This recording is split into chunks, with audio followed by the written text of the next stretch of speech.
Okay. All right. We are waiting for Virginia to come on to lead the discussion, but we'll just fill in the space by waiting for her to come in. So in this chapter, what number is this chapter? Anybody remember? 14? 15. Some 50. Wow. Okay. 15. We're getting there. So it's called something of compensation. The city. The city of compensation. So Aphraar is having his first visit to the city of sleep state. I really love that. I thought it was just a place to go to, but it seems like there's a whole thing going on over there. And that as he went through and he started to walk along some points, slowly something started to feel familiar, and then he went around a rock and it all came back to him. Like his whole sleep state experience just came back to him. So he's just like, blown away by his awareness about it. So comments, what were your feelings about it? Do you wonder what it would be like for you someday when you walk by that point? Selena? I just found it interesting that there's a meeting place, a consistent meeting place. Like you're not just drawn to the person you want to see there, but like there's a place. Right. And the people that are there just happen to be in the same place as you. They're not necessarily there just because you're there. Okay. It didn't seem like that's right. I didn't feel that. So that felt different than kind of what I might have thought. Okay. It might be a little bit more directed, but maybe it isn't always. Like you just go to your place. Yeah. So if he was seeing his mother there, I guess. So it's like when he walked over the glade and the river and all these beautiful places, and you could choose a more private section compared to a busier section. Like it's a place, right? It's a place. And why there? Like what would draw you there? Who picks it? Who picks the place? It's sort of interesting question. Or is it like a law of attraction? Yeah. Like if there's someone there, like your biggest desire, which would be his mother when he was a little boy. Right. If that was the place she picked because that was good for her. Yeah. That's a good point. Thank you. Jill? It brought up a lot of questions as well and totally being overwhelmed by, or right now, like if I had to remember everything that happened in my sleep state, I think I'd be like completely overwhelmed. Yeah. But lots of questions like, is everybody's sleep state the same city, or is it like customized to you? Is it, and why here? Why, like, just lots of kind of just questions like what or curiosity, I guess, more than anything else. Just asking that why here? Is it the same for everybody else? Here. Oh, okay. Why in that like what why in Selena that was saying. Yeah. What Selena was just asking. Yeah. Like why in that space? Why is there other people there that maybe you didn't, or did you spend time with on earth that are there? Like, so lots of like, who fills this space? Who else is there? Is it my choice that they're there? Or is it, like, is this just my space and everybody else gets their own individual space? I don't know. It's just a whole bunch of curiosity that came up for me. Jill says, Selena, it's like, why is everybody else in my space? Why is anybody else in my space? Get out of my space. Exactly. We'll invite you. Exactly. Oh my God, this is getting good. Thank you. Selena? Well, because if I hadn't read that, if I was going to guess, I was passing and I was remembering my sleep state, I would assume that I would remember through other people. Like I would remember talking to this person here and talking to that person there and talking to this person here, not the place.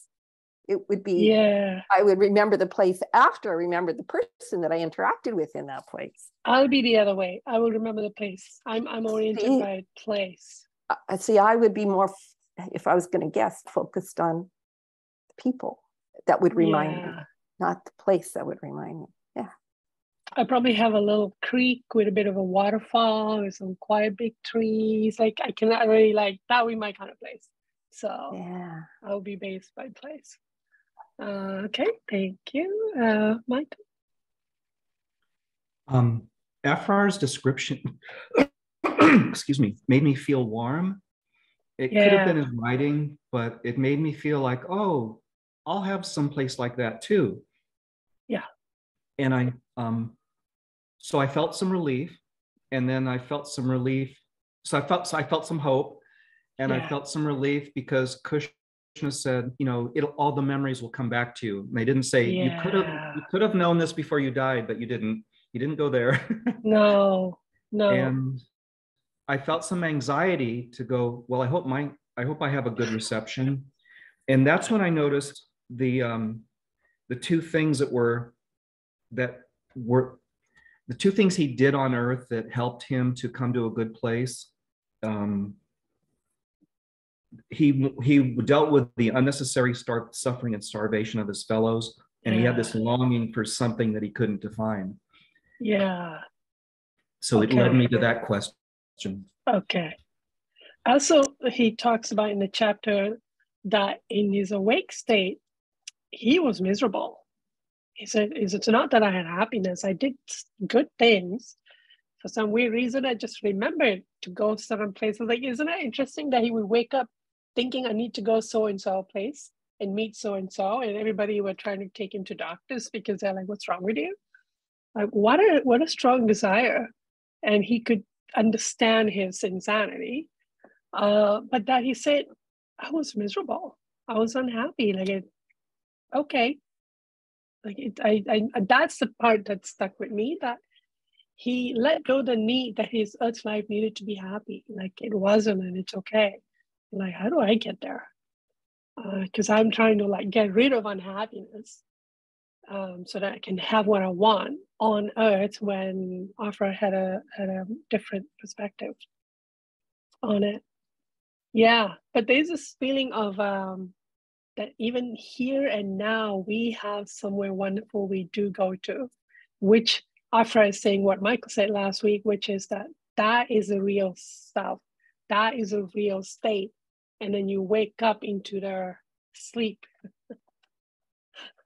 When you wake up, this is not real. Yeah, thank you. Jill? Can't remember. Oh no, Michaela. I felt a real resonance with Aphraar when he spoke about him being unhappy, and him talking about how it's the unnecessary suffering and starvation of my fellows and the insatiable longing for someone or something. Like, I can really resonate to that, and I felt a deep connection with Aphraar when I read that section. Okay. And it just inspires me so much to want to know about the sleep state. Like, I want to know that there's more. Okay, to make it bearable. Like, I mean, if you are disabled, if you are in slavery, if you are, I don't know, trapped in your circumstance, there is somewhere you can go where you are being replenished. And which then he alluded to, which is why when you wake up, you start to feel the sense of resignation because you had something that was good, and here you are back in this. Yeah. Okay. Thank you. Jill. That was nice lead into my question of, where you go in the sleep state, does it depend on your soul condition? I would like to avoid that, but let's go. Michael? When you mentioned slavery a moment ago, do you remember the people from the West Indies and that tremendous anger that woman had towards the people that had enslaved her?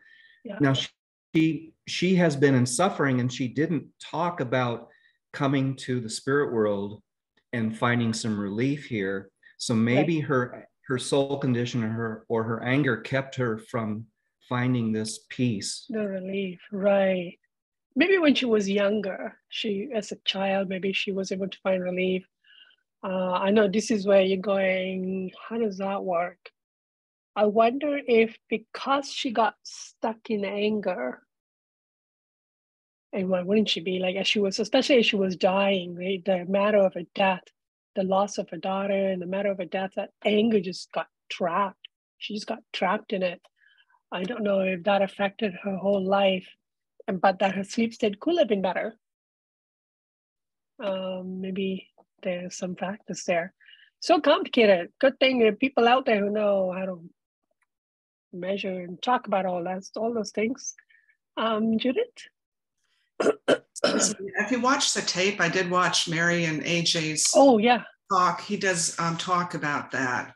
Okay, your soul condition, yeah. So it does impact it. And remember that Aphraar is in a better condition than we are. Yes. He was pretty much, at the time, even though, like you said, he was unhappy on earth, but our experience would be a little different, Yeah. But, and I think that's the challenge. I agree with what Jill said. I would be pretty overwhelmed if I suddenly learned everything, Well, Kushner does discuss in the chapter that it's too much for the brain to handle. Like, it's done slowly. It's too much for the awake state brain to handle what goes on in the sleep state until you're probably emotionally willing to cope with that, maybe. So it's okay if you don't remember the things. You need to work through it to get there. Virginia, hi. I'm glad you made it. You're okay. Yeah. So we haven't started the questions. We decided to just talk about the chapter itself. Like, there's so much going on in the chapter. He remembers the sleep state and the beautiful places and the people. So we kind of decided to just hash that out. So you're welcome to start your question. Hi, everyone. My apologies for being late. So the first thing that that I enjoyed, I think I misunderstood a little bit, was an Aphraar meets up with Jimmy or Jenny. Yeah. I thought it was an acquaintance from his earth, but apparently he's an acquaintance from his sleep state experience. Oh, okay. I thought it was from Earth. Okay. He has such faith in God's goodness, this man, and the familiar phrase of the whilom slave, which seemed to come to his lips as a natural reply to every perplexity. It's all of the goodness of the Lord. And I was wondering if you feel that you have faith in God's goodness. Right. Or is it in a particular area that you're processing that will help you to get to that place? Because we have so many different aspects. Yeah, that's a really good question.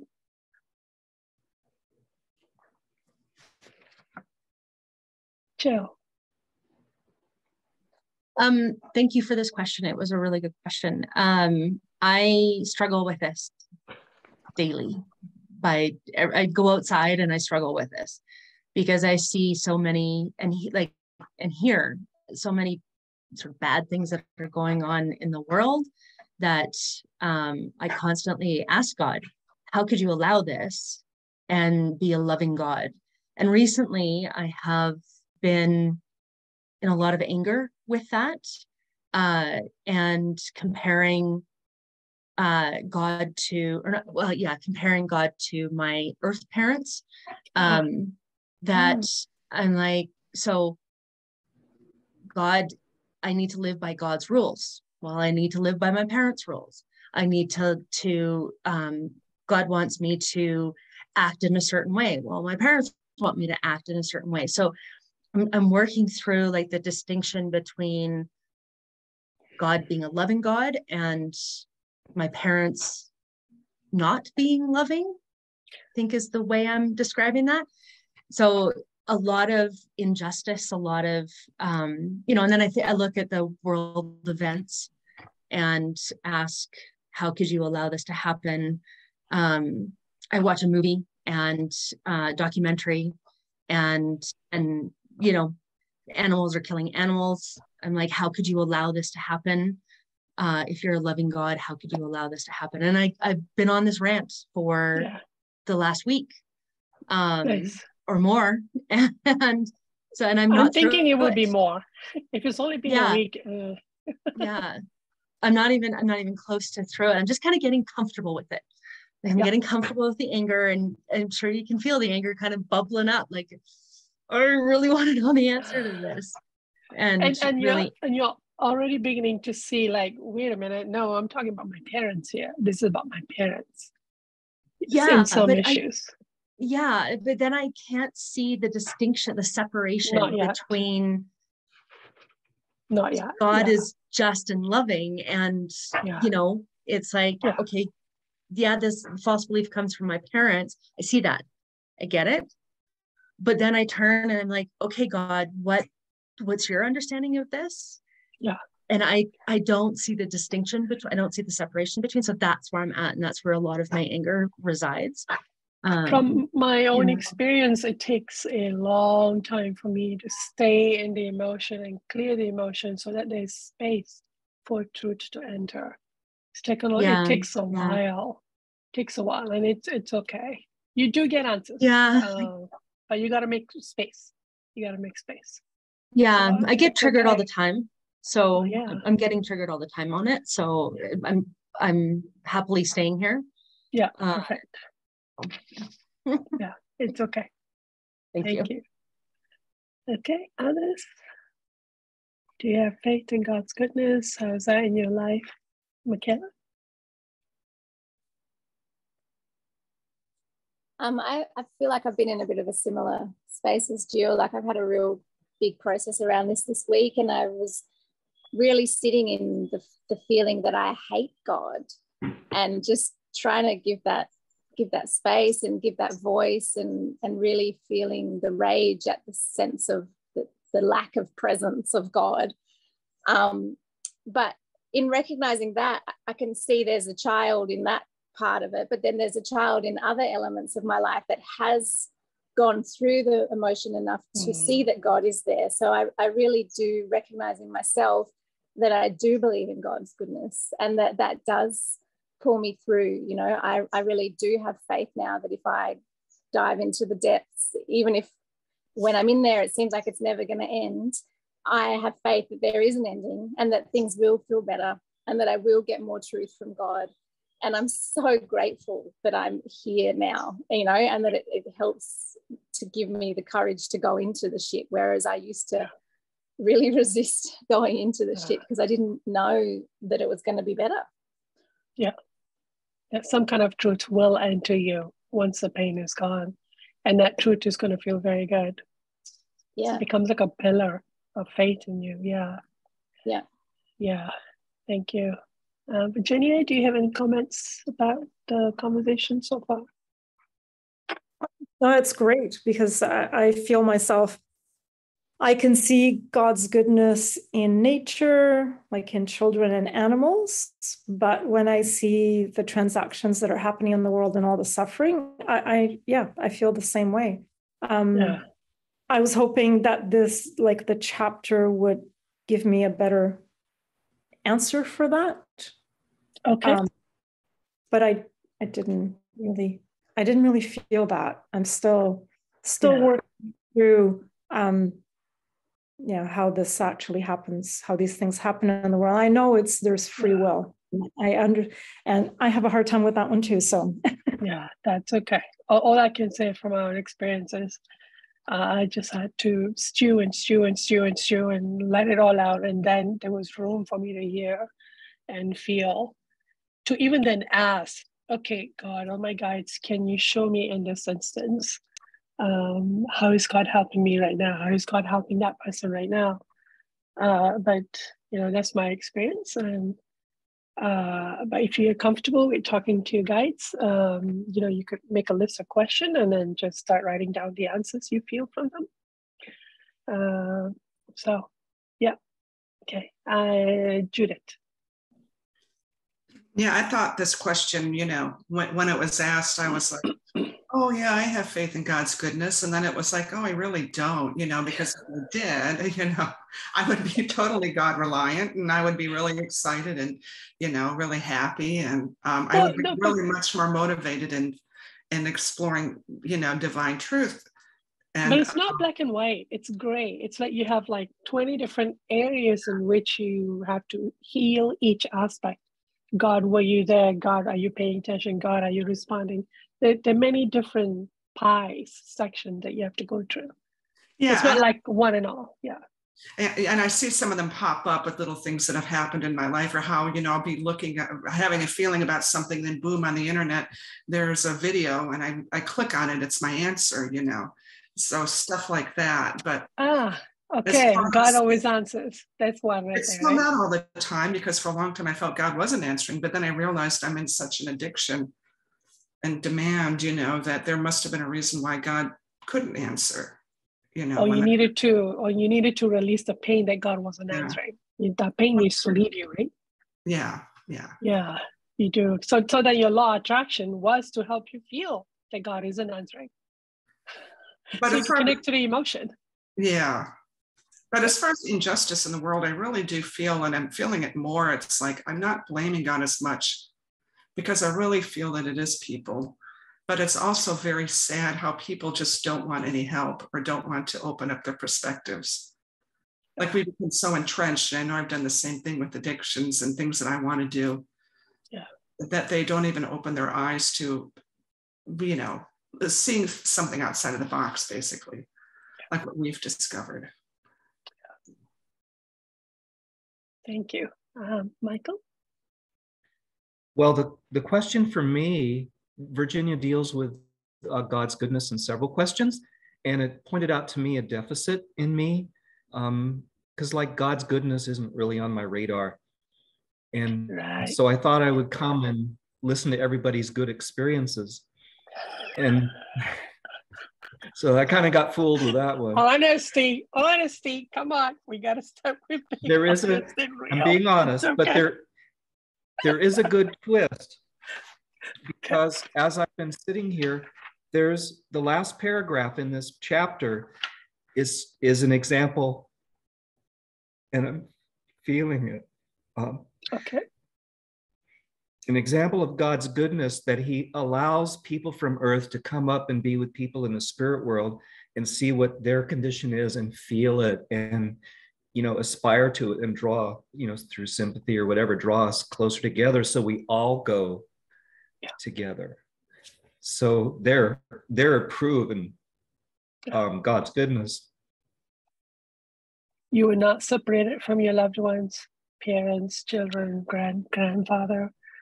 I'm just been having some comfort that maybe my whole childhood I was visiting my grandfather in my sleep state, that I did have him after all. Boy, that's going to be a powerful thing to remember. So yeah, that is good. But once you've tantrum and make room, then you have space to receive that. Another aspect of God's goodness for me is that God forgives. God has forgiven. There are dark days. In the dark days, that becomes the pillar I stand on. God has forgiven me. I can be honest to that God that has forgiven me. I will open myself up.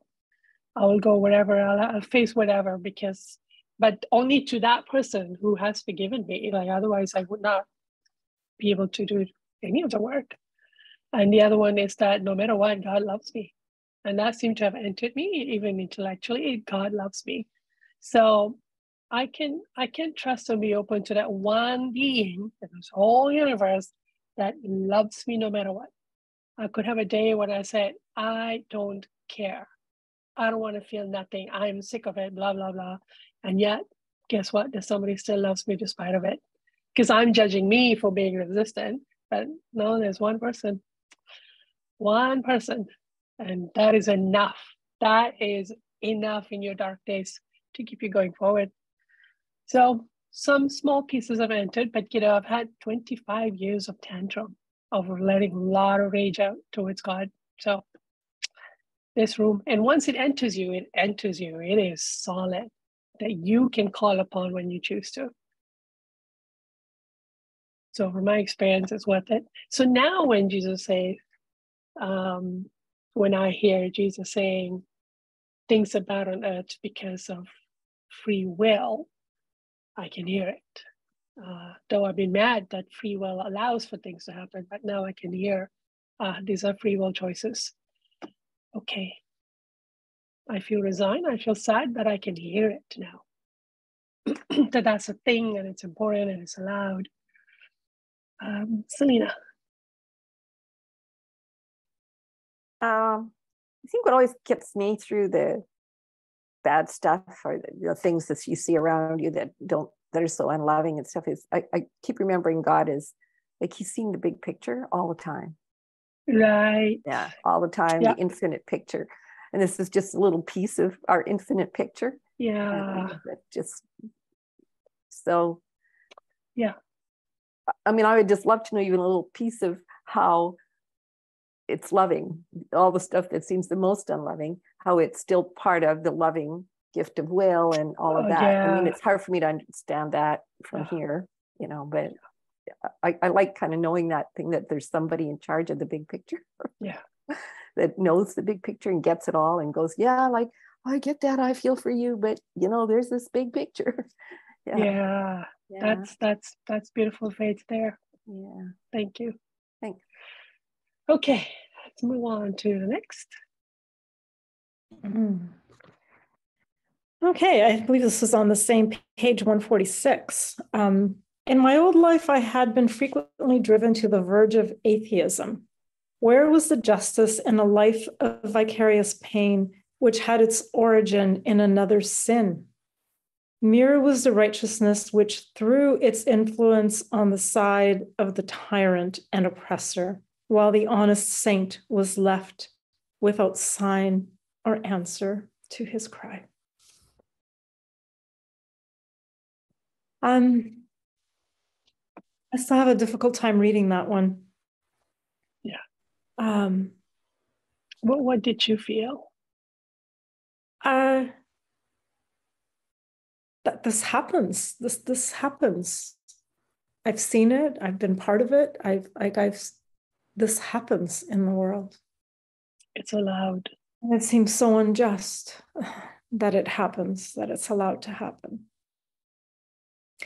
And so my question is, do these injustices in the world challenge your belief in God's goodness or your faith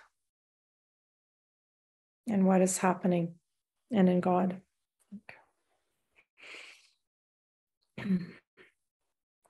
Okay.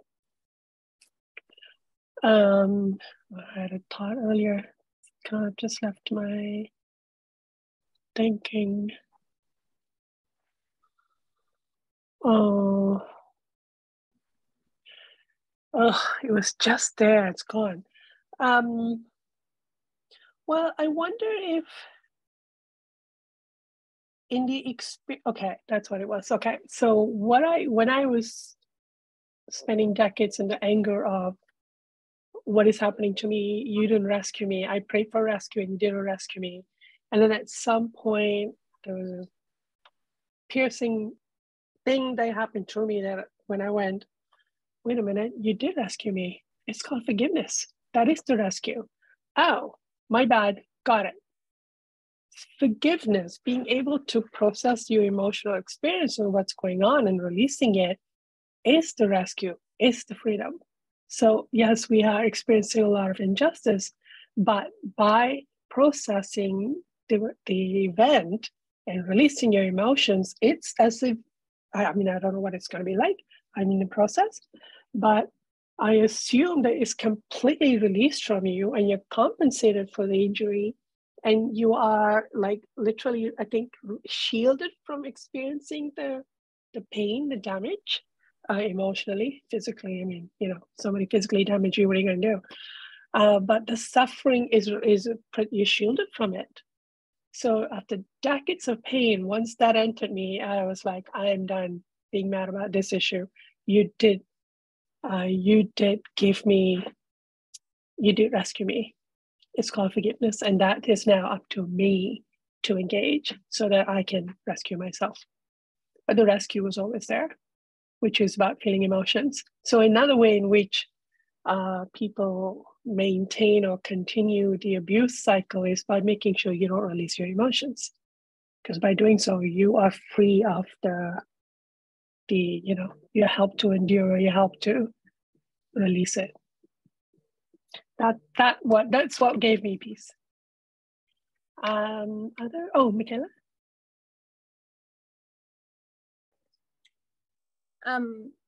With that, like I noticed this week when I really let myself express my hateful feelings towards God, I came to an understanding that whilst I am not prepared to acknowledge my contribution to the suffering and to repent for it, I am not able to get the full picture, and I'm not able to see God's presence in all of this. That was a big wake up for me, because I'm like, I know God's good. We read all this, but I don't feel it. There's still this block, and even when I go through these feelings, I still feel like, why is this happening? And then it dawned on me, it's because I'm not prepared to repent. We do have to start with releasing our addictions, and in each addiction you release must create so much good. The absence of bad is good. So when we pull back our addictions, that's a good point. And then the one other issue with the repentance bit that I'm still working through is that I end up treating myself very badly. So I gotta change how I treat myself. How do I treat the sinner will help me to be able to repent, because there's some issues that I can't repent, and some issues I just go into a really dark place. So that's what's working through as well. Like, how can you treat you the way God is treating you as a sinner? Because that's the only way I'll be able to endure and be able to voluntarily, like, okay, show me more. And right now I'm just being honest, saying, God, I can't bear it. I cannot. Just help me stop my addiction, but my God, I don't want to see what I've done. As long as it stops, it stops. But I can't bear seeing what is done. So good point, Michaela. Thank you. Judith? That's a really good point. I mean, when I read this, and like I've been thinking about it right now too, it's like when there's injustice in the world, it seems like the majority of people react to injustice by becoming even more unjust. Like we kind of get really angry and think, we get meaner and meaner with each other, We're not forgiving. Yeah, we're not forgiving. We just want, to get revenge and just continue the battle and the fight. And when I read this, and I'm kind of starting, like, I feel like there's a lot about free will I don't understand. And I feel like it makes me look at myself and why I'm not doing things to speak up more and to become a better person. I guess that's a part of the repentance process, is to, but I look at this like what's happening in the world today is like I need to do more and not be so afraid of speaking up and being different and dealing with, while still respecting a person's free will choice, which I find challenging. But that's what I got from that. But I like what Michaela has brought up there, which is when you see injustice, clean up yourself, and you're doing so much in that place. Virginia, how do you feel about this? Where you at? I really have an issue with when things happen to people with disabilities and children, like the vulnerable people in our society, animals. It feels so wrong. And that, yes, that person has free will, but you're really hurting another person. And this past week, it's really been coming up for me, like what I was really angry at. I'm also really angry at my ancestors because they just perpetuated the same thing generation after generation after generation. And it's like, what the fuck? Now I have to deal with it. Like, I'm just, sorry. Yeah, absolutely. It's like, absolutely. Why do something? Or just like, did you not see any of this? And we just kept down and passing it down. And I've done some of that with my kids because I didn't start this till after age 50. Like I was already doing it for 5 decades. And I knew some of it was wrong. So I felt I made some changes, even without knowing, just feeling them.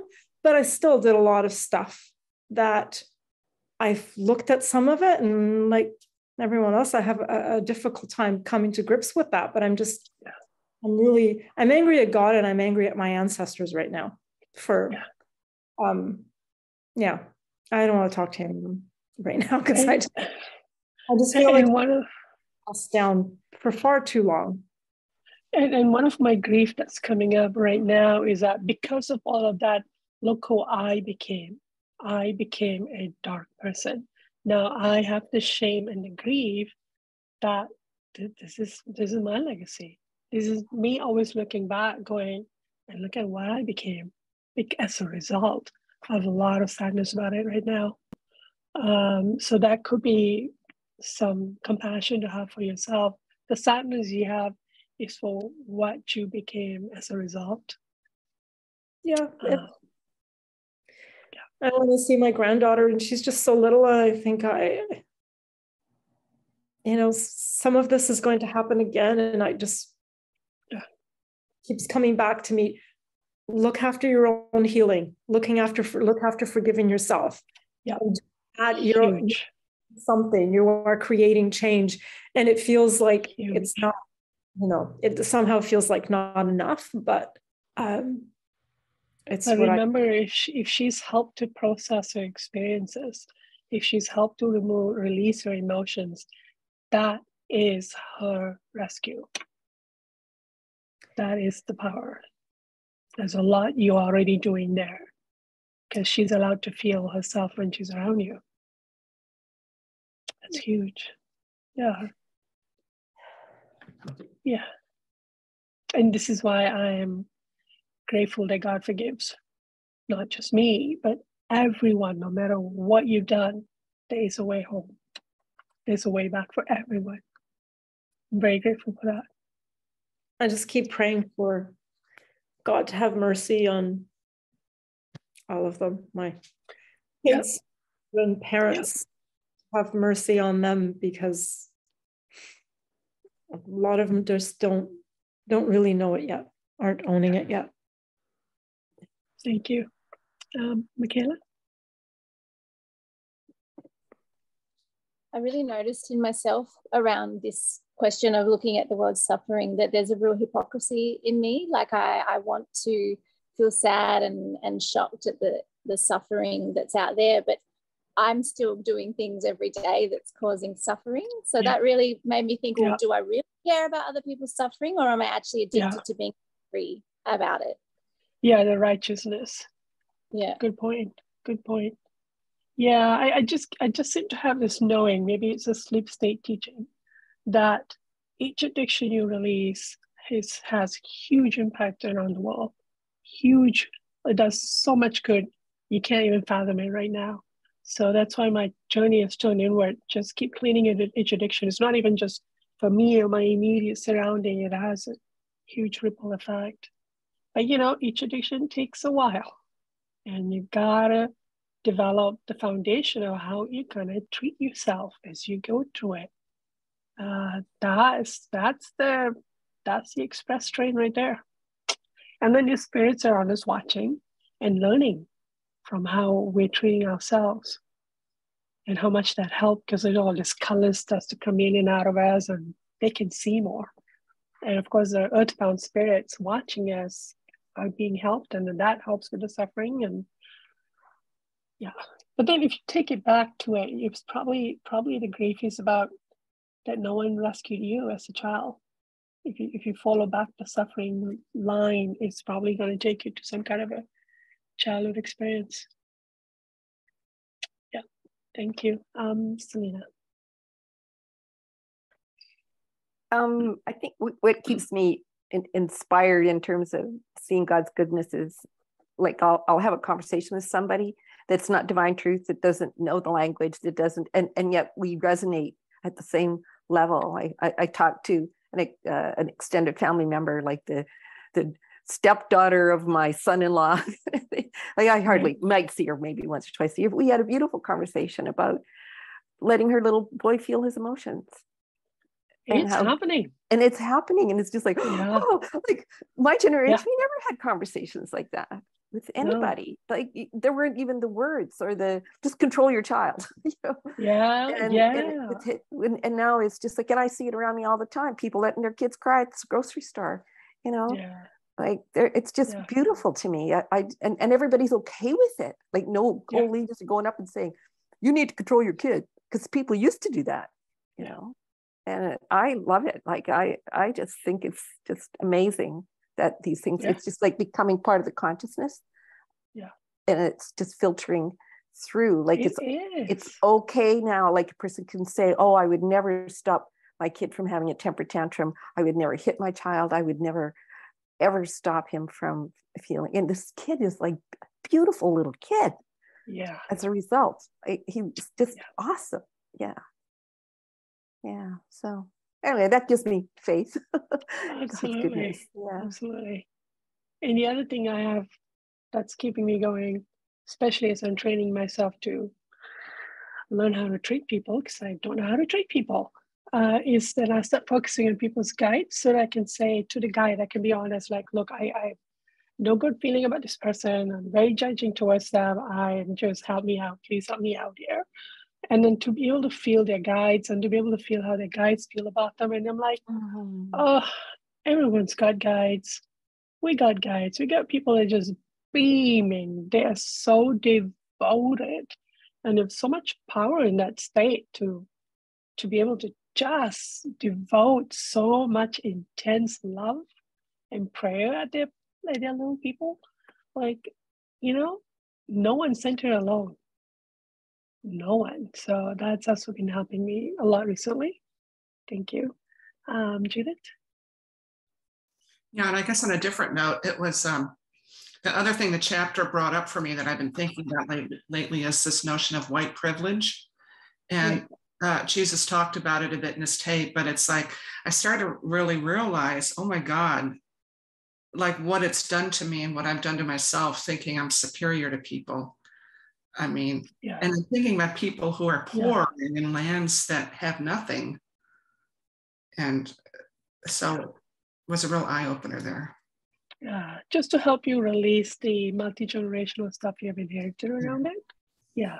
I mean, I have those addictions. And I've also experienced it, received it as, you know, a person of color. So I have interesting perspective, but at the end of the day, it's like, it's an addiction, get rid of it. just find the thing, just get rid of it. Yeah, thank you. All right, shall we move on to the next question?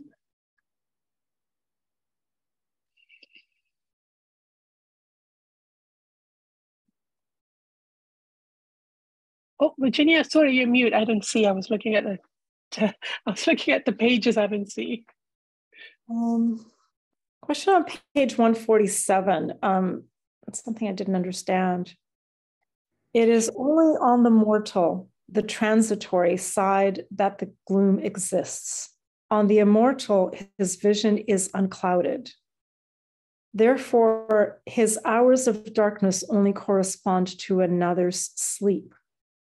I did not understand this. Does anybody understand what the meaning of this is? To the part corresponding to Michaela, go ahead. I thought he just referred to the fact that in the awake state he's blind, so he can't see, so it's like he's sleeping. But in the sleep state he can see, so it's like he's awake. Basically, Krishna is saying he's awake is asleep. It's like you're sleeping. Yeah, because you can't see. So that's our fault. It's another sleep. I thought it was meaning referring to another person, corresponding to another person, another sleep. Well, someone who's not blind, as in another person's experience of sleep is they shut their eyes, they can't see, they think they just go into darkness, which is not the truth, but that concept of sleep, I think, is what they're referring to here. Okay. Okay. Thank you. Okay. Next question. Also page 147. In this city, the ears of the deaf are unstopped, the tongues of the dumb are loosed, the maimed leap. The idiot understands, the paralyzed forget their infirmity, and the bedridden feel their strength return. Such are some of the kindnesses of the Lord to the unfortunates of earth during their hours of sleep. Do I not rightly call it a city of compensation? I do believe it is a lovely gift from God for us to have sleep and to go into the spirit world, and being called the city of compensation. But I guess I haven't worked through everything yet, where I almost feel like it's just not enough to make up for all these injustices in the world. Yeah. So I feel like, because we're going to end up talking about the same thing we just talked about, maybe it's a good time to ask Aphraar some questions. When I saw the questions and I read the chapter, I'm like, I'm asking for some extra help today.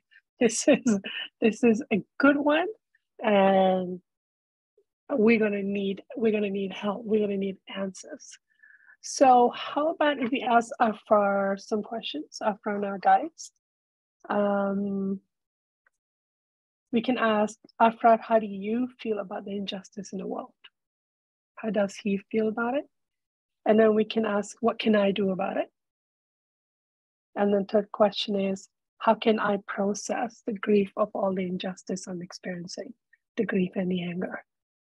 So that's why I'm suggesting we ask 3 questions, because I feel like this is big, and we're riled up, we're processing emotions here, and we're able to receive some truth. So 3 questions. How do you feel about injustice in the world? What can I do? And how can I process the injustice, my experience of injustice? How can I heal? How can I process?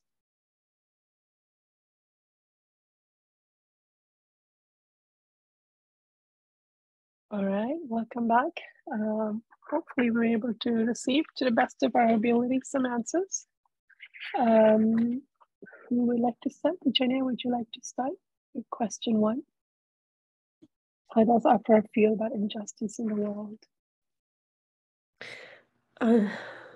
The first thing that I felt from him is that is the work of man or humanity, exercising free will to not love, to not being loved. And I'm like, but how do you feel about that? Like, what about the victims of that injustice? And he says there is always like a loving provision, and that there's assistance for those in some way. And yeah, somehow that just feels really, I don't know. It was just very emotional for me to hear that and feel from him. Good, thank you. I'm glad. Next. Who wants to go next, Judith? I guess I got a bit more intellectual on this, but he basically was like a large portion of his life was focused on injustice, like how he felt about injustice. And this is actually a very huge thing.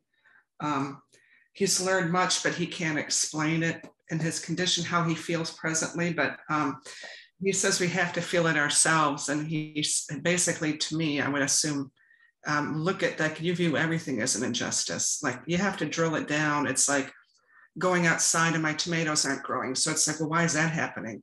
And it's like, I feel it's an injustice. Why did that person cut in front of me? Oh, how dare they? You know, everything is to really get to, because he says it's the most important thing to feel. Yeah. Okay. And so to honor my feelings when they happen, because the other thing is to judge. Yeah. to just like kind of just feel what you're feeling when you're noticing these injustices. Okay. So. Thank you. Michael?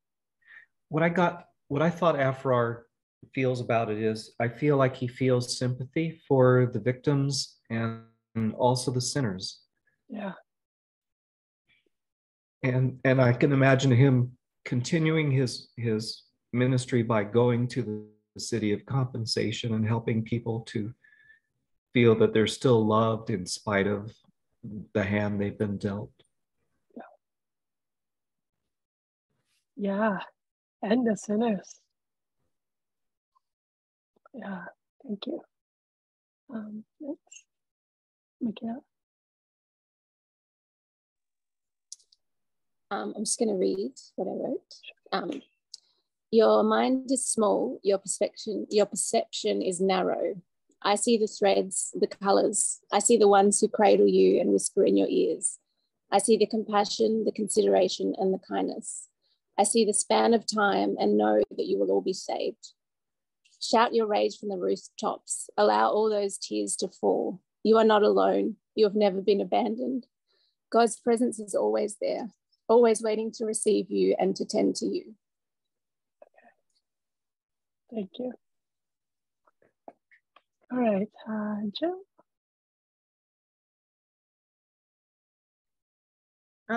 Michaela, can you send that to me? What you wrote, if you are able. Thank you. Okay, so a lot of this I don't understand. I don't want to understand it right at the moment. So God is always giving opportunities to heal for everyone. Think of my own experiences, remember my own journey. What I had to go through was God's direction. He was there every step. This is the way for everyone. I'm not special. I kind of asked, like, okay, well, I kind of got a little specific. It's like, okay, well, what do you think of the injustice of money? Like how some people have tons of it and some people have none of it. And it's like money is a man-made construct, but how we deal with it works within God's laws. Don't understand it. Then it's like, then I got asked a question. It's like, do you believe in abundance? And he says that abundance is part of the injustice. If you believe that there's abundance for everyone, I don't know how it works. I past that, I have no idea. So my answer was no, I don't believe abundance is out there. That's kind of what I got. Thank you. Selena. Well, I got a vision of Jemmy. He's actually pretty important part of the chapter in terms of he was Fred's teacher in his sleep state because of the injustices that he came through with so much love. And he was his friend, and he taught him about injustice, which even though he suffered huge injustice, like the feeling was what I got, like huge injustice, terrible slave, the worst, and how he had come through to so much love and love for Fred, and Fred carried some of that emotion into his waking life. So it's like the injustice that Jemmy suffered was like a gift. When he healed it, he was able to give the gift of that healing, so to create less injustice, because of course when Fred's helping those people on earth, he was helping to heal injustice, and not more than that, he was helping those people feel something that yes, this is unjust. Because a lot of times people feel, particularly in those days, it was like, well, it's just how you're born, and there's them, there's us, and we're different. Well, that's just, it's not even unjust, it's just how it is. But to help, like when a rich person's helping and he doesn't have to. So that's right. That's right. They could feel, so like this huge gift of healing injustice. So that's what I feel like when we heal our feelings of injustice and love, we don't really even know how we're passing that on. It's a gift. Like, so in our sleep state or wherever, so it's just seeing that ripple effect there. Okay. Yeah. But yeah, Jimmy's, thank you. It's almost like the point didn't really get made almost in the book about Jimmy, what he was there for, why he was in there. Yeah. Really. There's way more to it than they were just friends. That's what I got the feeling. That was the feeling I got. Okay, thank you. All right. Oh, my answer was people. I could feel the frenzy that Aphraar was trying to show me, that people are acting out of anger and fear that God does not provide. That anything can ever be lost, and that the corruption of sin. It was like sin is like a mold that enters a soul and it corrupts you, and then it's like it's hard to work with, to deal with it. God truly sees and is present in every moments of experience. That God is present and God is aware and God is right there with you, experiencing everything with you, both as the one doing and the one receiving. So it was, but like just like all of you, like you felt the answers, right? Like you could feel the answers coming, entering you, and giving you some kind of comfort. Okay, next question was, what can I do about this? What can I do about the injustice? So, Virginia, do you want to lead again?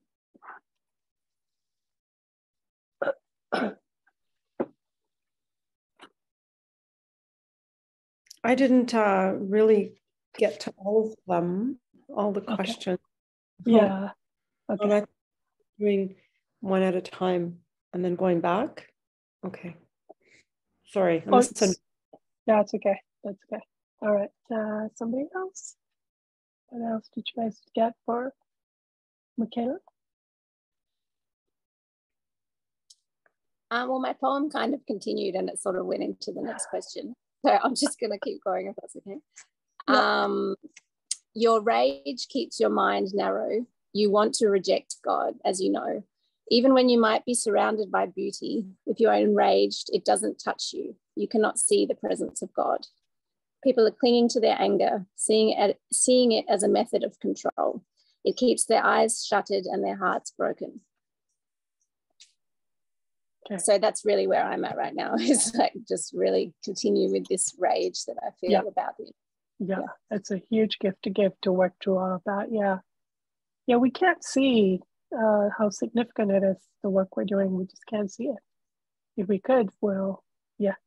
I mean, we don't want to see it because it's overwhelming, but it has huge impact. Thank you. Others? Selena, what did you get for that part?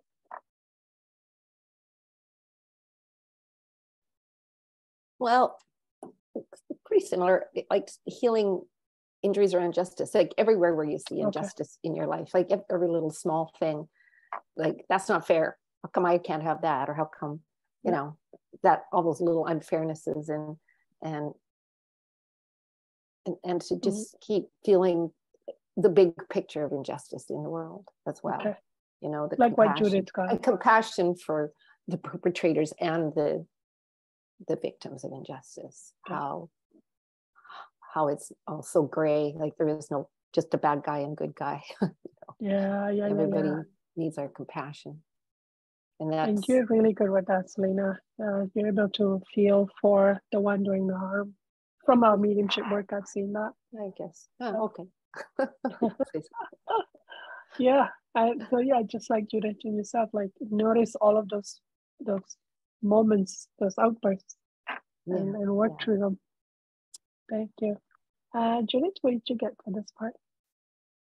Well, I was confused too. I really didn't ask the question. Okay. You know, we were gonna, but I do feel that, like what you said, it's like when we feel an injustice towards ourselves, then we act out and perpetrate an injustice towards someone else for the purpose that we feel. So it's just like, and I think that's what, you know, the problem is, and to just really look at ourselves and like what Selena said, drill down to all the times we feel like we're not treated fairly.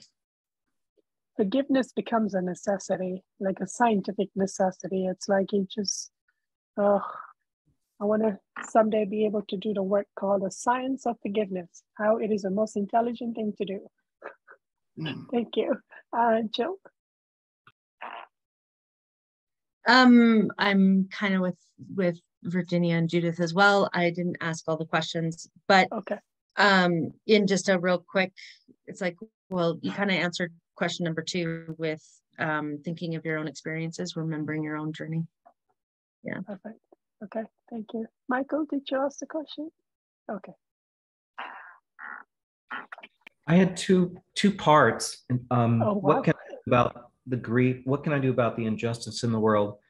And the first part was not that I can fix it in others, but just deal with it in myself first. Okay. I mean, look inside for what I can heal about the injustice. Okay.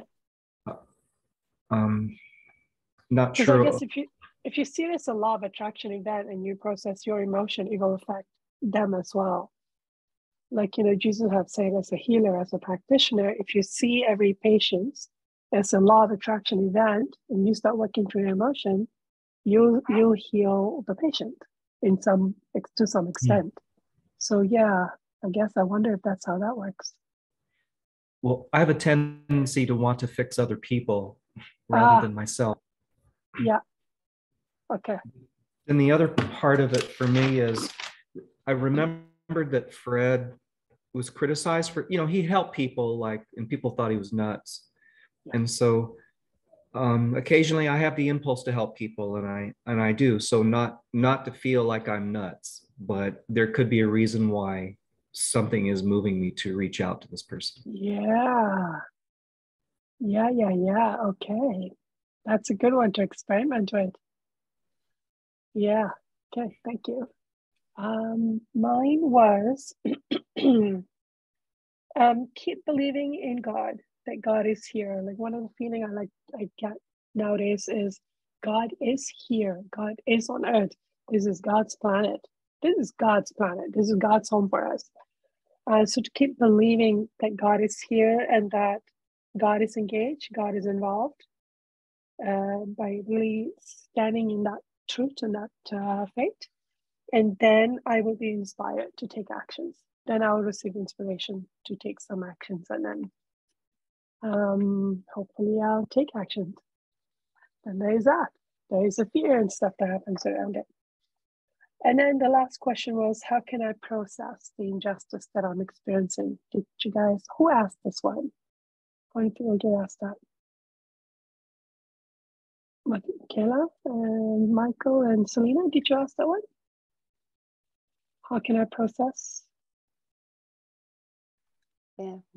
Well, just briefly, but it's to feel the rage of injustice. Yeah. You know, like that's really important to feel that rage. It's a big one, actually. Like, it's rage. Yeah. We have a lot of rage. So even while we might be real great, fantastic do-gooders, and we're out there, we're devoting our whole life and we're raising money and we're doing all this stuff to help the starving, but if you have rage about the injustice, you're part of the system. It's gotta, you're not, that rage is, you're going against yourself, all the good you're doing.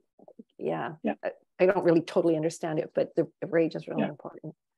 Okay, thank you. Michael? For me, it was to begin to recognize that I'm pretty much in denial about my feelings of injustice. Okay. And just start to feel it, make an effort and ask for help to feel it. Nice. Okay, thank you. Probably uncomfortable with rage. That's what's going to come up. Yeah, okay, thank you. Michaela? Same as Selena, just really seeing the rage and giving that space to run. Because the other day when I followed the rage through, it really did come down to my parents and the sense of my parents being there. And then I was able to see the way that God was there and how God is parenting everyone. And so just, the rage. Okay. Okay, good.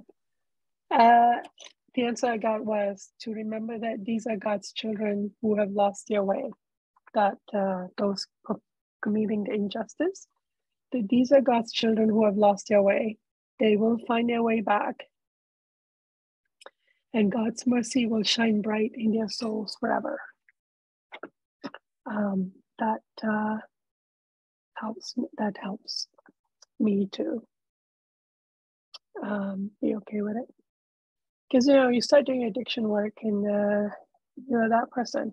So you got to find a way to be present to yourself in a way that allows you to heal. And then you extend the same space to others. And I've had a spirit guide who, you know, shines very, very, very bright. And he used to hurt children. But now you look at him, like he is so grateful for eternity for the mercy he received. It's kind of added to his personality. It's almost like all you feel in him is the great gratitude for the mercy. That is what I feel as part of his personality. So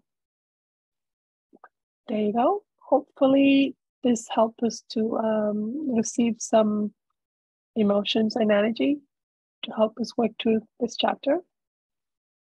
It takes a long time, but looks like we're being very, very highly encouraged to do the work about this. It will help. It'll somehow help everybody in what they're going through. Okay. Other comments about the sleep state? About sleep state. Any intentions you want to set for your sleep state going forward? Michaela, go ahead. I just had a really nice experience with the sleep state the other night that I wanted to share after reading the chapter, the last week's chapter, where we started to explore this idea that it's a much better place there and that it could be a university and all that sort of thing. Yeah. And my oldest son, Raph, he doesn't say I love you anymore. For a long time, he hasn't said I love you. And in my sleep state the other night, he looked me right in the eyes and he said, I love you. And it made sense to me, you know, that in the spirit world, he can say it, but in the physical world, he can't say it. And that was really touching. Wow. Yeah. Okay. Wow. All the children. Hopefully I had 2 children that passed, and maybe someday when I remember it, I remember that I was part of it. I was part of their growing up. Maybe that will be mercy. Whew, that will get over all my anger with God in an instant. I'll be like, truth right there. All right. Thank you very much. We'll continue with Selena's next week.